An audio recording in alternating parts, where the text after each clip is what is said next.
In our headlines on this Tuesday, November 19th, here in South Korea. Addressing the audience at this year's Group of 20 Summit in Brazil, President Yoon highlights the need for a fundamental solution against global hunger while pledging greater aid to countries in need. Also, at the Group of 20 Summit, world leaders vowed to promote an open, inclusive, multilateral trade framework in preparation of Donald Trump's return to the White House with tougher tariffs and a foreign policy that places America first. Meanwhile, Ukraine marks a solemn milestone on this Tuesday. That is the 1,000th day of Russian invasion that has killed thousands of Ukrainians and displaced over 6 million who now live as refugees overseas. We start yet again in Brazil, where President Yoon has vowed tangible efforts to fight global hunger. Our Oh Soo-young reports. President Yoon pledged $10 million to battle hunger in Africa and the ramping up of global food aid by 50,000 tons next year. This came as the South Korean leader attended the G20 Summit, which kicked off on Monday in Rio de Janeiro. After participating in the launch of the Brazil-led Global Alliance Against Hunger and Poverty, Yoon set out South Korea's contributions and solutions. He announced Seoul will provide $10 million worth of humanitarian aid to address Africa's food crisis by the end of the year.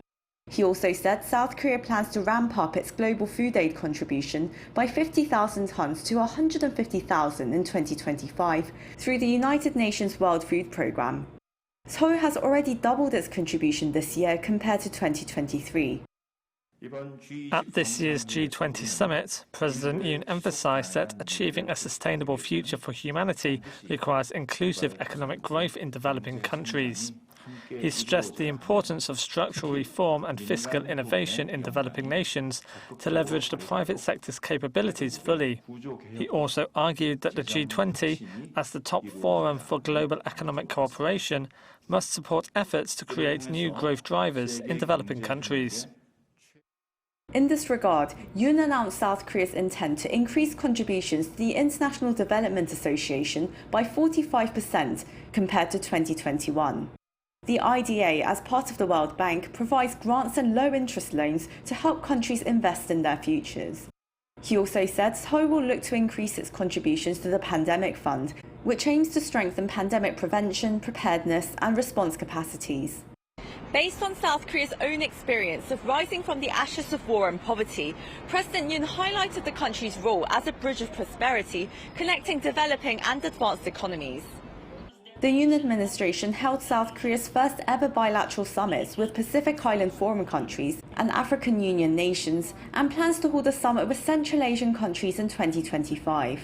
Furthermore, the president emphasized that economic growth of developing countries can only be achieved within the framework of a rules-based order, noting North Korea's large-scale troop deployments to Russia and that the Ukraine war has entered a critical phase. Yoon strongly urged Moscow and Pyongyang to immediately cease their illegal military cooperation.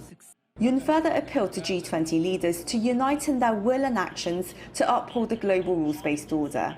The leaders of Japan, Germany, Canada and Australia also criticised the Russia-North Korea axis, deeming it a threat to global security. On the sidelines of the multilateral summit, President Yoon also met with the leaders of MIKTA countries, Mexico, Indonesia, Korea, Turkey and Australia for the third consecutive year.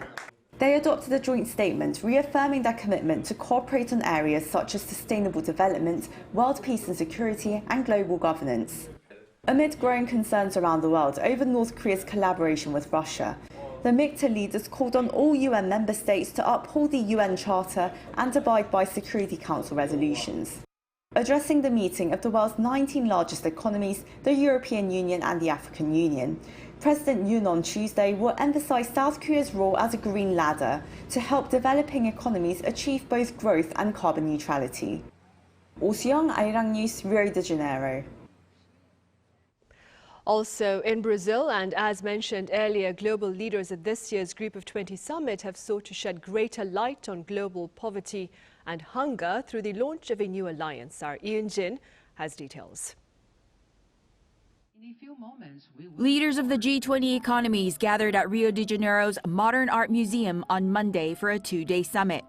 It opened with Brazilian President Lula as host of this year's G20 meetings, launching a global alliance to combat poverty and hunger. The alliance is born in the G20, but its destiny is global. May this summit be marked by the courage to act. Therefore, I officially declare the Global Alliance Against Hunger and Poverty launched. With backing from more than 80 countries, along with multilateral banks and major philanthropies such as the Rockefeller Foundation and the Bill and Melinda Gates Foundation, the goal of the Task Force for a Global Alliance Against Hunger and Poverty is to establish a global alliance to gather funds and knowledge toward the implementation of public policies and social technologies which have proven effective in reducing global hunger and poverty. Among other topics of discussion, including the conflicts in Gaza and Ukraine, and cooperation on climate change and tax policy, the leaders also focused on multilateral consensus for a shifting global order before the start of U.S. President-elect Donald Trump's second administration in January. The G20 leaders pledged to deliver a free, open, fair, non-discriminatory, transparent, inclusive, and predictable trade and investment environment, echoing the G20's existing commitment to ensuring rules-based, non-discriminatory trade. Yoon, Arirang News. Meanwhile, U.S. President Joe Biden took the G20 platform to promote peace, while Chinese President Xi Jinping called for cooperation to build an inclusive environment for international trade. Isingjae covers their remarks. U.S. President Joe Biden is in Brazil, attending his last G20 summit before the end of his presidency. There, he took the time to call for an end to crises unfolding around the world. Biden reiterated U.S. support for Ukraine's sovereignty, while calling for efforts for a ceasefire agreement between Israel and Hamas. The United States strongly supports Ukraine's sovereignty and territorial integrity. Everyone around this table, in my view, should as well. The United States has led the world in humanitarian aid to Gaza. And we're going to keep pushing to accelerate a ceasefire deal that ensures Israel's security but brings hostages home and ends the suffering of the Palestinian people and children. Biden noted that the G20 this year is his last, and also called on world leaders to continue to assist countries in need to usher in a new era of sustainable development. Meanwhile, Chinese President Xi Jinping signaled a change in his foreign policy, as if the Chinese leader is preparing for worsening U.S.-China relations under the second Trump administration.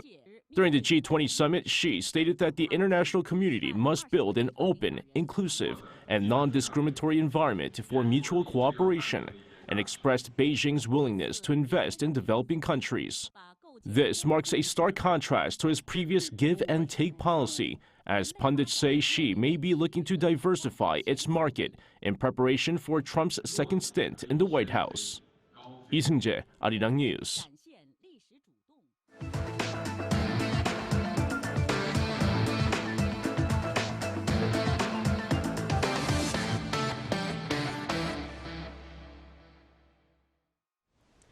Russia's aerial assaults against Ukraine intensified over the weekend, and on Monday, new strikes targeting the city of Odessa killed 10 people. Now, this latest attack follows news of the U.S. granting green light to Ukraine for the launch of long-range American missiles for strikes inside Russia. Our defense correspondent Kim Bo-kyung reports. With the war in Ukraine nearing its third year, Russia launched its largest aerial attack on Ukraine in months. Its ballistic missiles hit Ukraine's Black Sea port of Odessa on Monday. At least 10 people reportedly have been killed and dozens wounded, according to the region's local governor. Moscow's latest aerial attacks on Ukraine followed reports that outgoing U.S. President Biden authorized Kyiv to use powerful long-range American weapons in Russian territory. One expert says this serves as more than a warning to North Korea after the regime deployed troops to help out Russia. Well, it's more than just a warning to North Korea, really. Ukraine will now use those U.S.-supplied ATACMS, these longer-range missiles, to strike targets not only in Russian-occupied Ukraine, but in Russia itself, and that includes North Korean forces. Experts agree this could give Ukraine a bargaining chip and also boost its defense capabilities.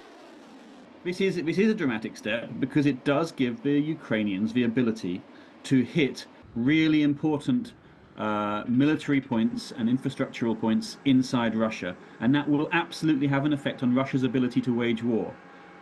But he added it can't be a game changer, and for Ukraine to win the war, more needs to be done to squeeze Russia, particularly in the months before President-elect Donald Trump comes into power. Regarding Biden's decision, there was no direct comment from the U.S. State Department during a briefing on Monday, but it did say that the U.S. had been clear to always adapt and adjust the capabilities the U.S. provides to Ukraine when it is appropriate to do so. The Kremlin accused Biden of escalating hostilities, saying it is obvious the U.S. wants to, quote, throw oil on the fire and escalate the conflict, and that it is going to bring a qualitatively new round of tension. However, EU member states welcomed Washington's decision, and the European Union's foreign policy chief further urged member states to allow Ukraine to use EU-supplied arms to strike targets inside Russia, saying Ukraine needs to use the arms EU provides to not only stop the arrow but also hit the archers. Meanwhile, Germany is to deliver 4,000 strike drones, dubbed Mini Taurus, to Ukraine, according to the AFP reports, though it reiterated it won't be sending its long-range Taurus cruise missiles. Kim Bo-kyung, Arirang News. Over in the Middle East, Israel and the militant group Hezbollah based in Lebanon continue to trade fierce fire amid the planned arrival of a U.S. delegation seeking peace. Our Yoon has the latest. Amid the escalating bombardments between Israel and Hezbollah, U.S. envoy Amos Hochstein is expected to arrive in Beirut on Tuesday to discuss a U.S.-backed ceasefire proposal. This comes as Lebanon and Hezbollah have shown a willingness to engage in ceasefire talks. However, earlier statements from Israeli Prime Minister Benjamin Netanyahu indicated that even if an agreement is reached, Israel will continue its military operations against Hezbollah. Meanwhile, civilian casualties continue to rise. According to the Lebanese Health Ministry, following another Israeli strike on central Beirut on Monday, 5 people were killed and more than 30 have been left injured. This follows Sunday's Israeli strike, which killed Hezbollah's chief spokesperson and resulted in additional civilian casualties. Hezbollah continued its strikes on Israel, with one rocket hitting a building in the city of Shefaram, northern Israel on Monday, killing 1 Israeli woman. Israel's rescue team reported that 10 others were injured in the attack. According to the Israeli military, shrapnel from an intercepted missile over the city of Tel Aviv wounded at least 6 people, including 1 woman who's in critical condition. On that same day, Hezbollah claimed responsibility for launching airstrikes with drones targeting sensitive military points in Tel Aviv.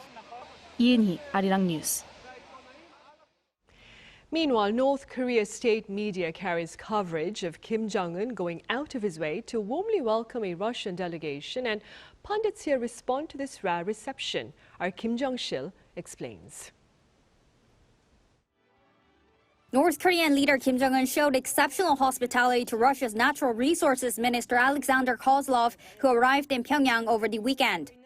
Video released by North Korea's state-run media shows Kim smiling as he shakes hands with the Russian minister and engaging in discussions at a table.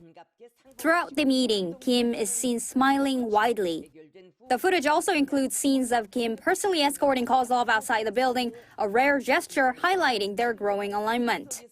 North Korean state media also reported that Kim and Kozlov discussed strengthening bilateral cooperation in trade, science, and technology under the new treaty signed in June.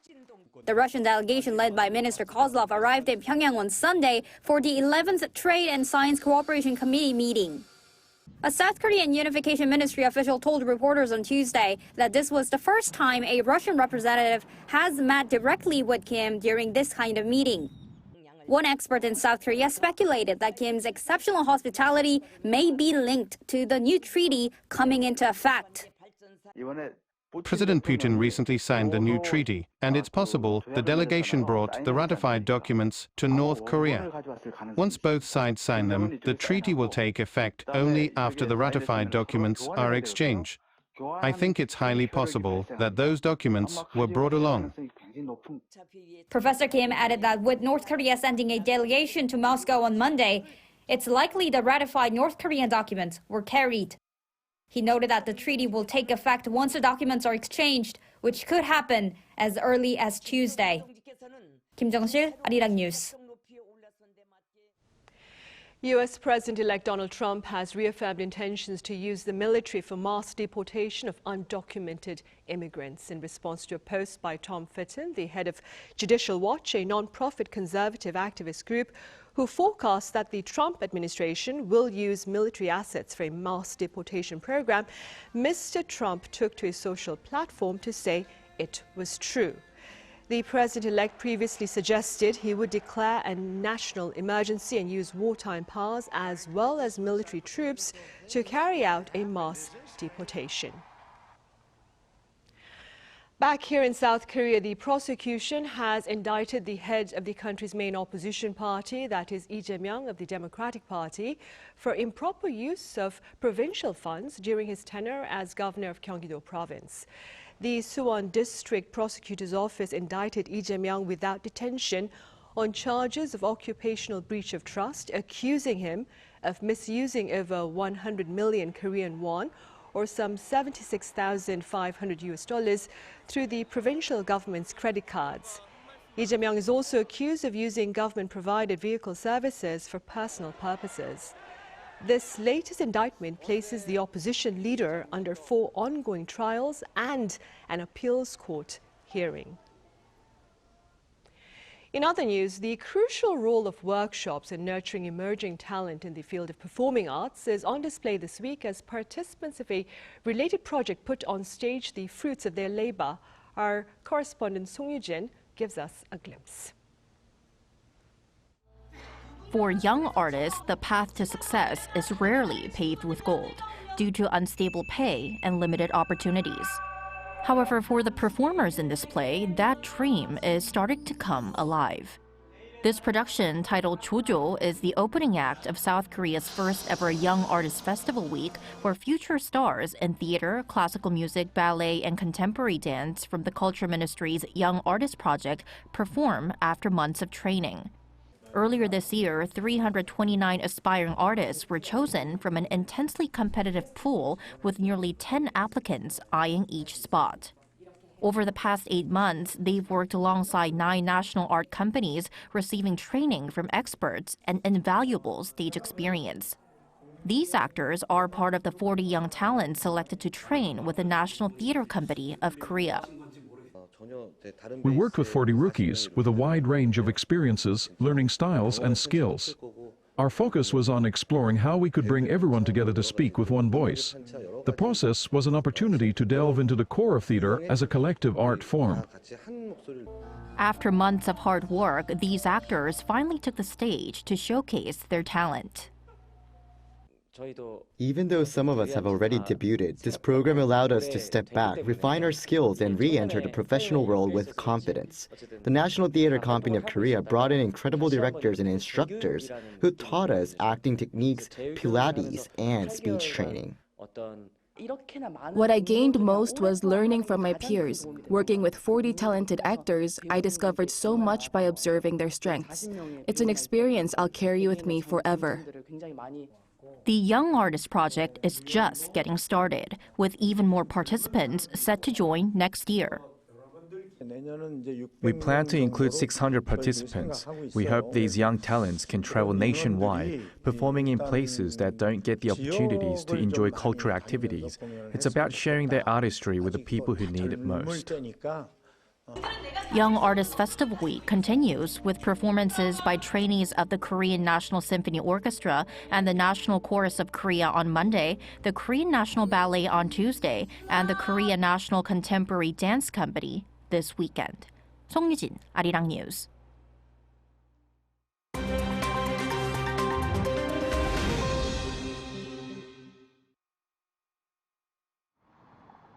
This is The World Now, bringing you the latest stories from around the globe.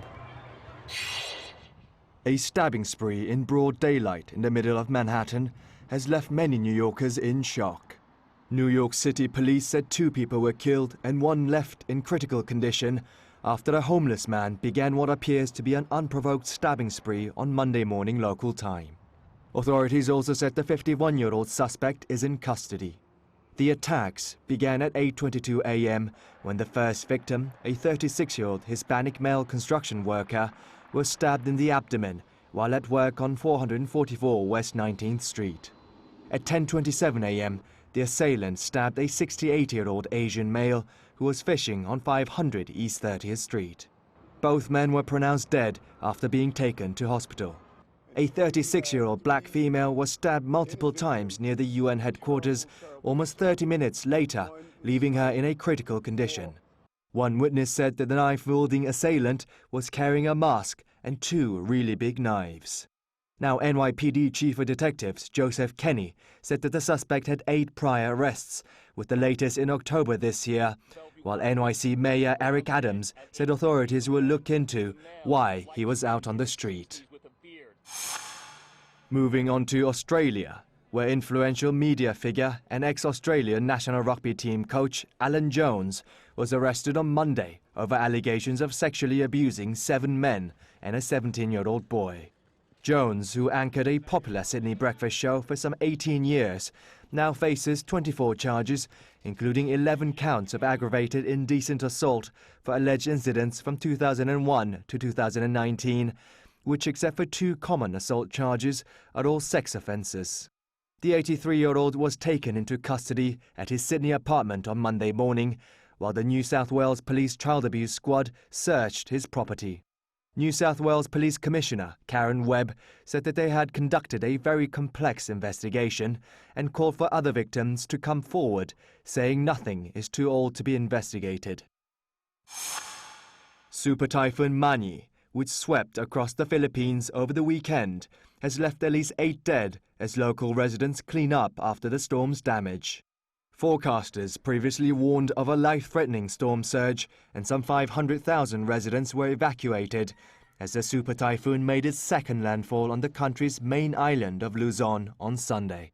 According to the Philippines news agency, Mani's peak gusts were recorded at some 305 kilometers per hour. The super typhoon left heavy damage to homes and infrastructure, including power lines. Mani is now the 6th typhoon to hit the Philippines in the span of a month. The cumulative death toll from the previous 5 typhoons was at least 160 people. And finally to Ethiopia, and the latest edition of the country's annual international 10-kilometer road race held in the capital, Addis Ababa, on Sunday. This year's Great Ethiopian Run International 10 kilometers saw 43,000 participants, some 5,000 runners more than last year's edition. The men's race was won by a 17-year-old Binyan Mehari, who ran the 10 kilometers in 28 minutes and 26 seconds, while the women's race was won by Asayek Ayichu in 32 minutes and 14 seconds. Kim Xiang, Arirang News.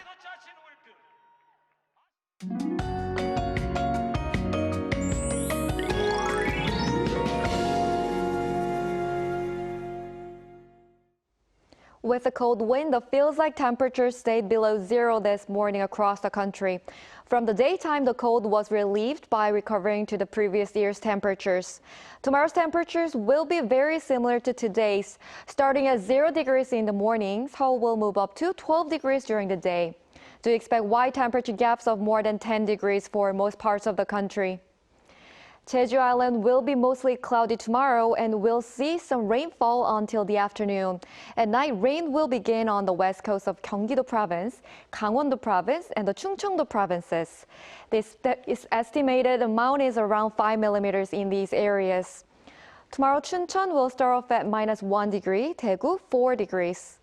Daily highs will move up to 13 degrees in Daejeon and Daegu, Busan 16 degrees. No major cold is expected for the rest of the week. That's all for Korea. Here are the weather conditions around the world.